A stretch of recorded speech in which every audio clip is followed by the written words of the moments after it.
અને મહત્વપૂર્ણ સમાચારો પર નજર કરીએ તો ખેડૂતોએ આજે પંજાબ બંધનું એલાન કર્યું છે।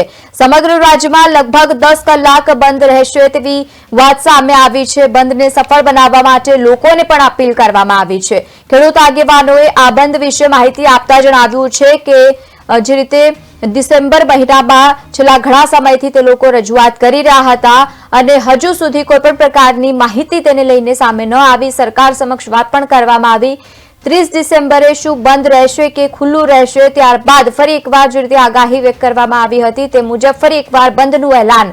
એમએસપી સહિતના 13 માંગણીઓ સંતોષવા માટે વિરોધ કરવા માટે ખેડૂતો સતત જોવા મળી રહ્યા છે। તો ખેડૂતોએ 31 ડિસેમ્બરે પણ બંધનું એલાન રાખવા માટે જાહેરાત કરી છે। તેની સાથે સવારે 7 કલાકથી સાંજે 4 કલાક સુધી બંધ રહેશે।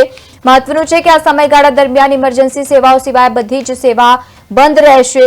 ખેડૂતો આગેવાનો અને સાથે જ રેલવે દુકાનો, રસ્તાઓ, ધંધાકીય કારોબાર બધું જ બંધ રાખવા માટે હાકલ કરી છે। ખેડૂત નેતા સરવનસિંહ પંડેરે પંજાબ અંધના જે રીતે બંધને લઈને એલાન કરવું છે તેમને પુષ્ટિ કરતા કહ્યું છે કે વડાપ્રધાન અને સુપ્રીમ કોર્ટના ન્યાયાધીશોને પત્રો લખ્યા છે પરંતુ તેમના તરફથી કોઈ પણ પ્રકારના જવાબો નથી મળ્યા, તેથી બંધનું એલાન કરવામાં આવ્યું છે।